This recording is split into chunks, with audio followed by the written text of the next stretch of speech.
어느 목사님이 북에 갈 기회가 있어서 평양에 다녀오게 됐습니다.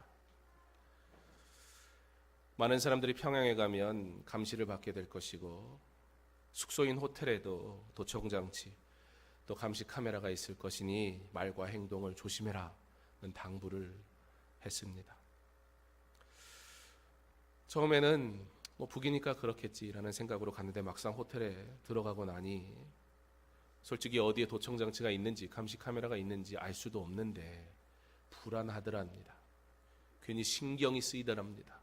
그래서 내가 혹시 말로 실수하지는 않는지, 내가 행동으로 실수하지는 않는지 조심하고 또 조심했습니다.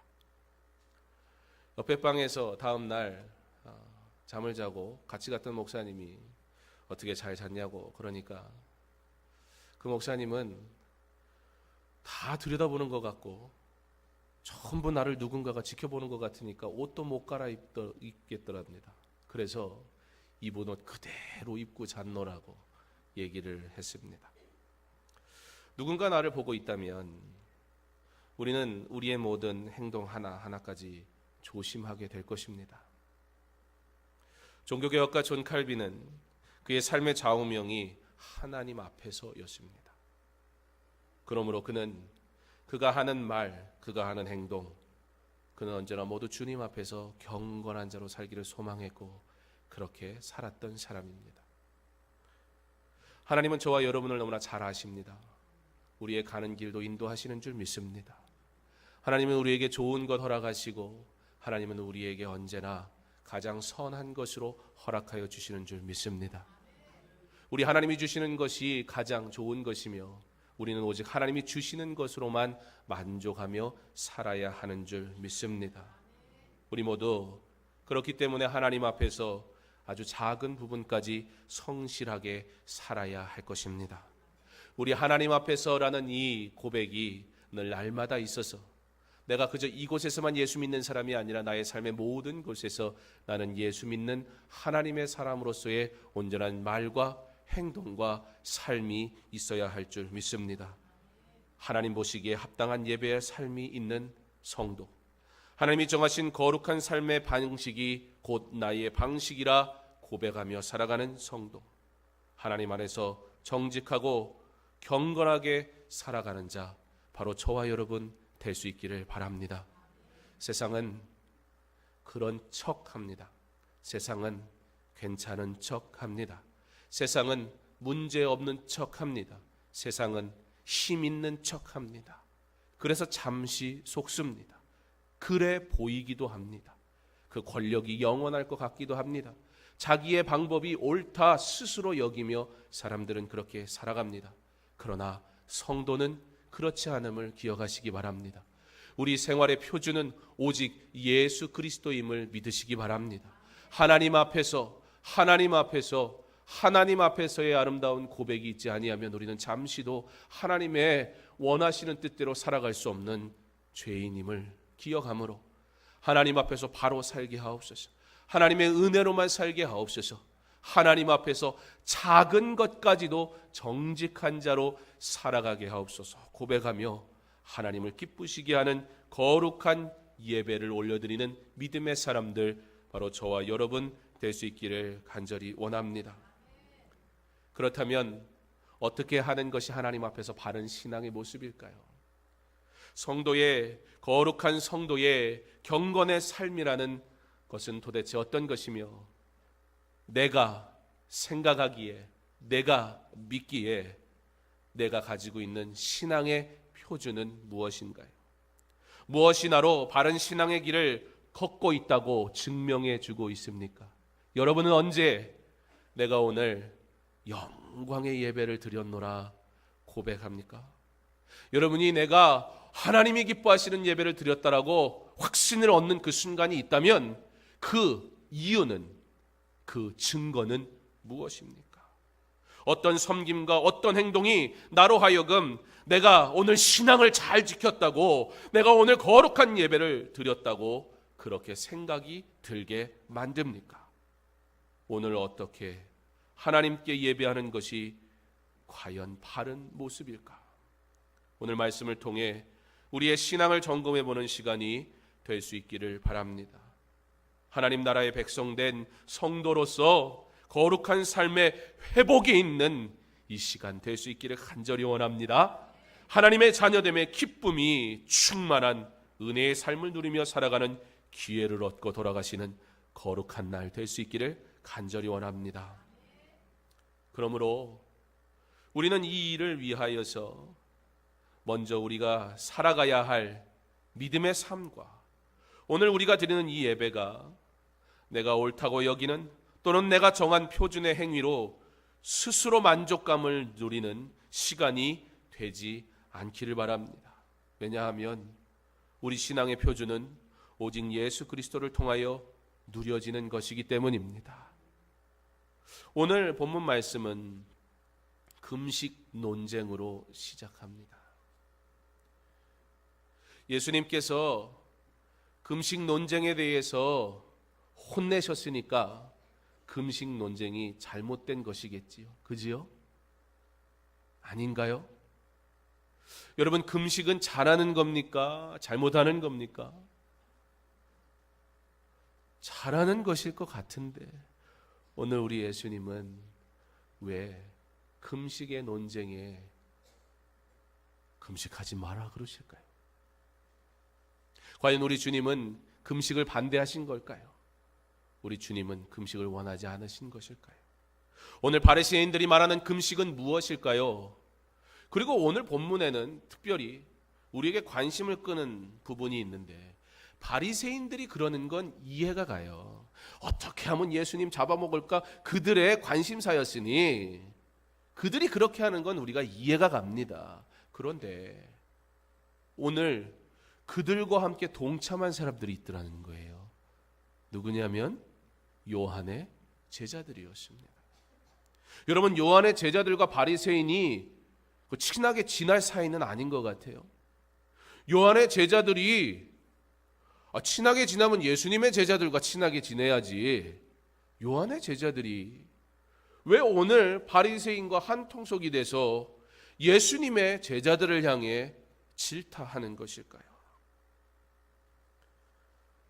오늘 우리는 마가복음과 그리고 마태복음에 동일한 사건이 나오는 모습을 보면서 오늘 이 기록된 말씀은 그들이 왜 예수님께 이와 같은 질문을 했느냐라는 관점에서 보기보다는 그 질문을 한 대상이 누구이냐라는 관점에서 보는 것이 더 합당한 것 같습니다. 그러나 그렇게 해버린다면 여전히 우리가 가지고 있는 이 의문은 해결이 되지 않습니다. 왜? 도대체 왜? 그렇다면 요한의 제자들은 그러한 행동을 했을까? 왜 하필이면 바리새인들과 어울려 예수님을 대적하는 자리에 서게 되었을까? 우리는 그 답을 누가복음에서 찾아볼 수 있습니다. 누가복음 5장 33절입니다. 그들이 예수께 말하되 요한의 제자는 자주 금식하며 기도하고 바리새인의 제자들도 또한 그리하되 당신의 제자들은 먹고 마시나이다. 여기서 그들이라는 그들은 이미 예수님이 레위의 집에 가서 죄인들과 함께 식사하는 그 사건을 목격한 바리새인들을 의미합니다. 누가복음에서는 그 바리새인이 예수님이 레위의 집에 가서 죄인들과 식사하는 그 사건에 이어서 계속해서 바리새인들이 예수님께 왜 예수님의 제자들은 금식하지 않느냐라는 이야기로 계속해서 이어져 가고 있는 것을 보게 됩니다. 무슨 얘기냐면 누가는 지금 오늘 이와 같은 질문을 하는 목적이 무엇이며 오늘 이와 같은 질문을 하고 있는 실제 주체는 누구인가에 대해서 우리에게 분명하게 가르쳐 주고 있습니다. 마가복음과 마태복음은 그 일에 그 현장에 있었던 사람들, 그 질문을 했던 사람들이 누구냐라는 소개를 하고 있다면 실제 이와 같은 일을 벌린 주체는 누구인가? 바로 바리새인들이었다. 그리고 그들의 목적이 무엇인지 우리는 이미 알고 있습니다. 그런데 오늘 바리새인들이 금식에 대해서 굳이 얘기한 이유가 있다는 거예요. 물론 자신들이 금식을 하는 것을 자랑하기 위함이기도 하였습니다. 금식이라는 것이 그들에게 중요한 일이기도 하였기 때문입니다. 그런데 또 하나, 요한의 제자들에게도 있어서 금식은 아주 중요한 일 중에 한 가지였습니다. 이스라엘 백성에게 있어서 금식이라는 것은 매우 중요한 일이었다는 것입니다. 그러므로 오늘 바리새인들이 예수님을 향해서 금식에 대한 문제를 삼으며 이야기할 때 요한의 제자들은 그것에 대해서 반대할 이유가 없었던 거예요. 더 나아가 그들을 싹 같이 껴가지고 요한의 제자들도 이렇게 거룩한 믿음 생활을 하고 있고 바리새인인 우리도 이렇게 경건한 삶을 살고 있는데 왜 예수님 당신의 제자들은 이 금식에 동참하지 않습니까? 이렇게 얘기를 해보니까 요한의 제자들도 그래, 금식은 중요한 거야. 그래, 오늘은 바리새인들이 옳은 말을 하네. 그래, 나도 이 금식에 참 참여하려고 노력하며 살고 있어 라는 생각을 하다가 지금 무슨 의도로 바리새인들이 요한의 제자들을 한 번에 섞어서 예수님을 공경하는지 분별을 하지 못하고 있는 모습을 우리는 발견하게 되는 것입니다. 저들은 예수님의 제자들에 대해서 문제를 삼으려는 목적을 이룸과 동시에 금식이라는 절묘한 것을 가지고 와서 그 일에는 당연히 동의할 수밖에 없는 요한의 제자들을 자연스럽게 자기의 무리들에 끌어들이고 예수님을 대적하게 만드는, 그렇게 자신들의 세력을 확장할 뿐만 아니라 자신들의 주장을 마치도 타당한 것처럼 포장을 기가 막히게 해서 오늘 예수님의 사역을 그리고 제자들을 고립시키려는 의도를 가지고 있었던 것입니다. 도대체 금식이 무엇이길래 이와 같은 일이 생겼을까요? 이스라엘 백성에게 금식은 매우 중요한 것이었습니다. 역사적으로 이스라엘 백성들은 대속죄 이래 오직 한 번 금식을 하였습니다. 그런데 바벨론 포로 이후에 금식의 횟수가 점점 늘어나기 시작합니다. 백성의 아픔 속에서 그들이 금식하며 기도하기 시작합니다. 그리고 이 금식은 점차 이스라엘 백성들 사이에 확산되고 많아지기 시작합니다. 결국에는 그들로 하여금 나중에는 이 일들이 반복되어지고 익숙해지면서 이 금식의 횟수가 늘어나면 늘어날수록 이 금식의 횟수에 많이 참여하는 것은 곧 종교심의 정도를 가늠할 수 있는 척도로 여겨지게 되었다는 겁니다. 다시 말해서 금식을 해요. 야, 믿음 있는 사람이야. 금식을 하는데 남들보다 더 많이 해요. 자주 해요. 야, 저 사람은 정말 종교심이 있는 사람이야. 정말 하나님을 사랑하는 사람이야 라고 보여줄 수 있는 경건의 척도가 되어버린 이 금식은 이제 이스라엘 백성들에게는 하지 않아서는 안 될, 그리고 그 금식이 그렇게 그들에게 이루어지는 순간 더 이상 금식의 목적은 사라져버리고 금식의 모습만 남아진 채 금식하는 자, 경건한 사람, 금식하지 않은 사람, 별 볼 일 없는 사람, 하나님을 사랑하지 않는 사람, 신앙이 없는 사람. 자, 이제 이해가 되기 시작합니다. 요한의 제자들도 도저히 반대할 수 없는 것이어서 금식은 이스라엘 백성에게 중요한 일이었거든요. 그리고 이미 이스라엘 백성 안에 만연하게 퍼진 금식을 한다는 것, 그것은 경건한 자라는 것을 증명하는 것이었기 때문에 요한의 제자들도 할 수만 있다면 금식을 했었기 때문에 오늘 바리새인들이 요한의 제자들도 금식하지 않습니까? 우리도 금식하지 않습니까? 그런데 왜 이 중요한 일을 당신들은 하지 않습니까? 라는 질문, 저들에겐 너무나 당연한 질문이었어요. 그러나 그 금식이 무엇을 위하신지 알지 못하는 그들이기에 당연할 뿐, 그 금식의 주인 되시는 예수 그리스도에게는 저들의 금식은 아무것도 아닐 뿐이었습니다. 실제 누가복음 18장에 가면 바리새인이 세리를 비교하면서 나는 금식도 합니다. 나는 이런 일도 합니다. 저 죄인과 나는 다릅니다. 하는 이야기가 등장하게 되는데요. 12절에 바리새인이 자신의 경건성을 말하는 데 있어서 하는 말이 있습니다. 나는 일회에 2번씩 금식하고, 나는 일주일에 2번이나 금식을 하는 그런 경건한 사람인데 어찌 내가 저 세리와 같은 죄인과 비교될 수 있습니까? 자기네 경건성에 대해서 그들이 자랑할 때 이 금식에 대해서 얘기했던 것이 실제 18장에 보면 그 근거로 나오고 있다는 것입니다. 주로 그들은 월요일 그리고 목요일에 금식을 했습니다.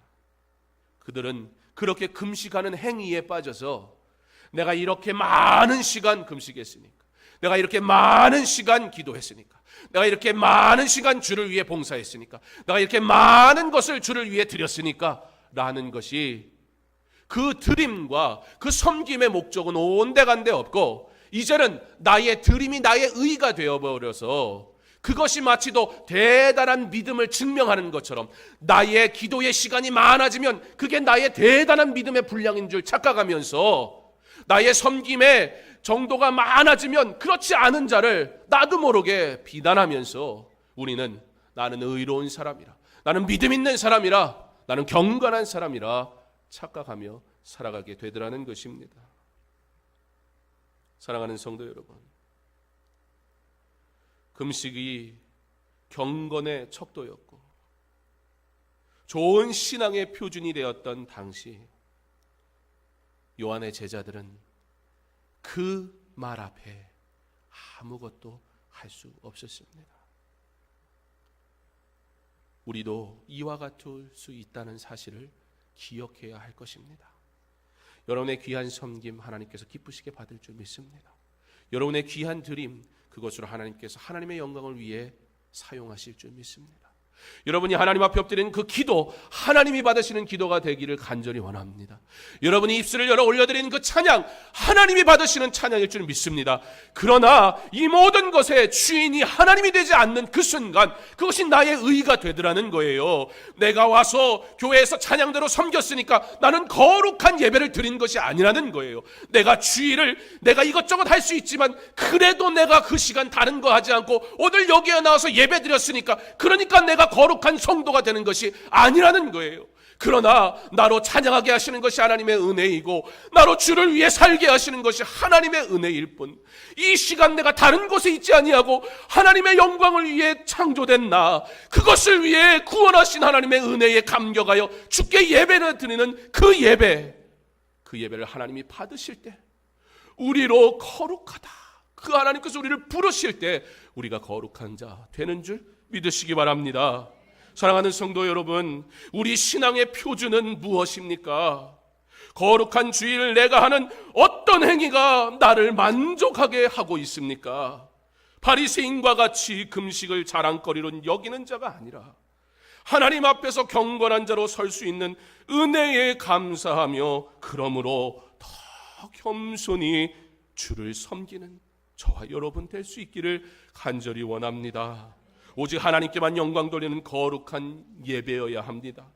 우리의 예배가 익숙한 형식이나 행위로 인해 만족감을 얻는 것이 아니라 오직 성령께서 우리 가운데 역사하셔서 하늘의 아버지께 영과 진리로 영광의 예배를 올려드림으로 인하여 주시는 바로 그 은혜, 그 축복 누리는 이 시간, 우리의 평생의 삶 될 수 있기를 간절히 원합니다.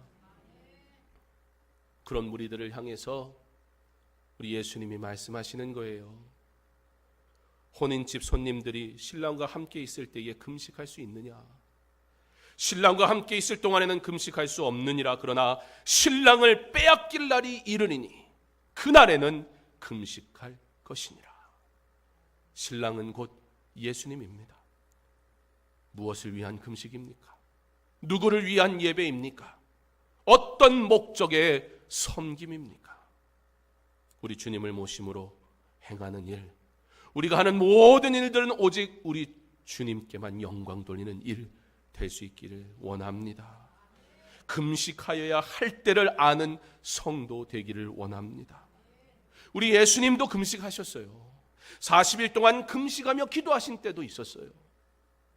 그리고 제자들도 금식할 때가 온다 말씀하십니다. 바로 신랑을 빼앗기는 그날. 금식은 우리에게 유익을 줍니다. 성도로 겸손하게 하며 성도로 더욱 말씀을 사모함으로 그 말씀을 날마다 묵상하게 하고 성도로 주님을 더 가까이 하게 하여 기도하게 하는 유익이 있습니다. 그러므로 금식 그 자체가 목적이 될 수 없고, 금식은 영적 회복을 위한 도구에 지나치지 않습니다. 예수의 제자라면 금식을 통해 훈련도 받아야 할 것입니다. 그러므로 우리 먼저 우리의 형식이 주가 돼버린, 너무 이 예배가 익숙해져 버린, 그러다 나의 섬김이 내 의가 돼버린 이 모든 것들 다 깨어버리고, 이러한 경건의 모양들 다 벗어버리고, 이제 거룩한 영적 예배로 하나님께만 영광 돌리는 저와 여러분 되기를 원합니다. 내가 만족하는 예배가 아니라 하나님께서 나로 만족해 하시는, 하나님께 영광 돌리는 예배, 바로 오늘 우리가 드리는 이 예배 될 줄 믿습니다. 혼인잔치에 신랑 되시는 예수님과 함께 할 때 금식할 이유가 없다, 주님이 말씀하시는 거예요. 그리고서는 비유로 말씀하십니다. 옷감에 대한 비유와 그리고 새 포도주와 새 부대에 대한 비유로 말씀하십니다. 생배 조각을 낡은 옷에 붙이는 자가 없나니 만일 그렇게 하면 기운 새 것이 낡은 그것을 당기어 헤어짐이 더하게 되느니라. 여전히 나의 것을 붙은 채 하나님의 것을 내가 받을 수 있을 거라 착각하면 안 됩니다. 여전히 나의 의가 있으면서 온전히 하나님의 은혜라고 입술로만 고백해서는 안 될 것입니다. 새 포도주를 낡은 가죽 부대에 넣는 자가 없나니 만일 그렇게 하면 새 포도주가 부대를 터뜨려 포도주와 부대를 버리게 되니라. 오직 새 포도주는 새 부대에 넣느니라 하시니라. 이렇게 하는 이유가 있어요. 새 포도주를 넣으면 그 새 포도주가 그곳에 들어가서 그 부대 안에서 발효를 하기 시작합니다. 발효를 할 때 발생되는 그 가스의 압력이 이 부대를 팽창하게 만드는데요. 새 부대는 그것이 팽창하고도 남을 탄력을 가지고 있지만 낡은 부대는 팽창하는 것을 견딜 수가 없어서 그 팽창을 견디지 못해 결국에는 터져버리는 거예요. 그러면 어떤 결과가 나타나는 거예요? 부대도 버리고 새 포도주도 다 쏟아져 버릴 뿐입니다. 왜 여전히 나의 능력으로 하나님의 은혜를 담으려고 합니까? 왜 여전히 내 실력으로 하나님의 일을 하겠다고 합니까? 우리가 언제 내 실력으로 지금까지 왔습니까? 나의 나 된 것은 주의 은혜일 뿐. 하나님이 나를 자녀 삼으셔서 부르셨기에 내가 오늘 이 자리에 있는 것일 뿐. 나의 부정함과 연약함을 아시는 하나님께서 그럼에도 불구하고 사랑하셔서 나의 입술을 열게 하시고 찬양하게 하시고 나의 작은 물질과 나의 작은 몸짓도 그저 있는 그대로 받으셔서 기뻐하셨기에 우리가 주를 위해 살 수 있거늘 왜 아직도 세상의 것을 쥔 채 하나님의 것을 그곳에 담으려고 합니까? 감당할 수 없는 내 능력으로 왜 하나님의 것을 구합니까? 하나님의 것으로 하나님의 것을 받을 수 있는 저와 여러분 될 수 있기를 바랍니다. 하나님이 주신 은혜로만 살기를 소망하며 사는 저와 여러분 될 수 있기를 바랍니다. 그때에 참 성도의 행복을 누리게 되는 거예요. 내 실력으로 어떻게 하나님의 은혜를 감당합니까? 하나님의 것으로 받으세요. 그때 하나님의 은혜가 내 삶에 넘치고 넘치게 될 줄 믿습니다. 생명력 있는 하나님의 나라의 삶을 누리며 살아야 할 성도가 여전히 자신의 전통과 관습과 생각으로 하나님을 경험하러 하는 것은 그저 어리석은 것일 뿐입니다. 그러나 하나님의 은혜로 하나님의 엎드려 하나님 앞에서 작은 것까지도 하나님 앞에서 행동하고 준행하고 순종하는 자, 그는 생명력 있는 하나님의 나라의 삶을 누릴 뿐만 아니라 생명력 있는 하나님의 삶을 누리는 자는 더 나아가 생명력 있는 하나님 나라의 복음을 전하는 증인의 삶도, 능력 있는 증인의 삶도 살게 될 줄 믿습니다. 이제 우리의 의식들과 고집들, 나를 드러내는 의, 사탄의 꾀임에 빠져 나의 섬김이 나의 것인 줄 착각해서 서운해하지 마세요. 주를 위해 내가 이렇게 살았는데 하나님에게 나의 자랑을 하지 마세요. 하나님과 협상하려고 들지 마세요. 내게 주어진 것, 작은 것 그 하나까지도 다 하나님의 것임을 고백하시기 바랍니다. 그리고 우리 죄악된 것들 다 회개하고 오직 하나님의 은혜 앞에만 서기를 원합니다. 이제 우리가 예수 그리스도의 십자가의 사랑으로 하나님의 자녀 되었으니 여기에 있는 저와 여러분은 하나님의 은혜로 하나님의 자녀 된 줄 믿습니다. 그러므로 이제 내가 이전에 가졌던 세상의 가치관들 다 포기하기 바랍니다. 하나님이 주시는 새로운 가치관을 가지고 보고 말하고 행동하는 하나님의 자녀 되시기를 원합니다. 고대 그리스 연무장에는 무사들의 경기 모습을 그린 그림이 걸려 있다고 합니다. 그리고 그 그림 밑에는 그 무사들에게 힘을 주는 다음에 세 단어가 있습니다. 주목하라, 모방하라, 반복하라. 그리스도의 군사단 우리에게도 이와 같은 격려가 필요하고 이와 같은 은혜가 필요할 것입니다. 주목하라. 무엇을 주목해야 합니까? 우리의 삶이 생명력 있는 하나님 나라의 삶을 살아가기 위해 하나님께, 오직 하나님께만 주목하는 삶 될 수 있기를 바랍니다. 모방하라. 우리의 삶이 생명력 있는 하나님의 나라의 삶을 살기 위하여 오직 예수 그리스도만 본받기 원합니다. 반복하라.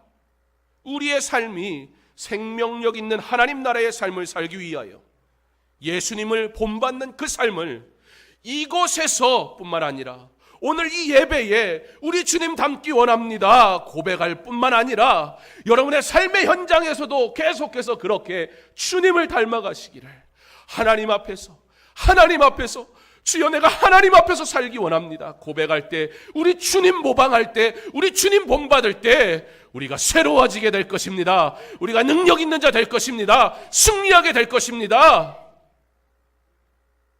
나라에서 일어나는 일들 앞에 너무 상심하지 마세요. 저들도 죄인일 뿐, 교회가 이 나라를 위해 기도하지 못한 그 잘못부터 우리가 회개하기 바랍니다. 사람을 의지했고 사람을 지지했고 사람에게 무엇인가 얻을 수 있다고 착각했던 우리의 생각들을 내려놓고 오직 하나님 한 분만 바라보고, 하나님이여 대통령을 도우시고, 하나님이여 위정자들을 축복하시고, 하나님이여 이 나라를 긍휼히 여기셔서 저들이 하나님 앞에 범죄하지 아니하도록, 저들이 하나님 앞에 바른 길 갈 수 있도록 주여 도우소서. 우리에게 그 사명 감당하라고 허락하셨어요. 이제는 하나님 나라의 삶을 사는 저와 여러분, 예수님을 본받는 바로 우리가 이 나라와 민족을 위해 기도할 때 하나님께서 이 나라를 다시 일으키시고 사용하시고 은혜 주시고 회복시키시고 하나님 영광 받으실 줄 믿습니다. 새 포도주는 새 부대에 날마다 우리 주님이 주시는 은혜를 누리며 사시기 바랍니다. 우리 주님과 동행함으로 그의 풍성하신 사랑으로 참 하나님의 자녀된 행복을 누리며 날마다 살아가시기 바랍니다. 예수님이 나와 함께 하시니 두려움이 없습니다.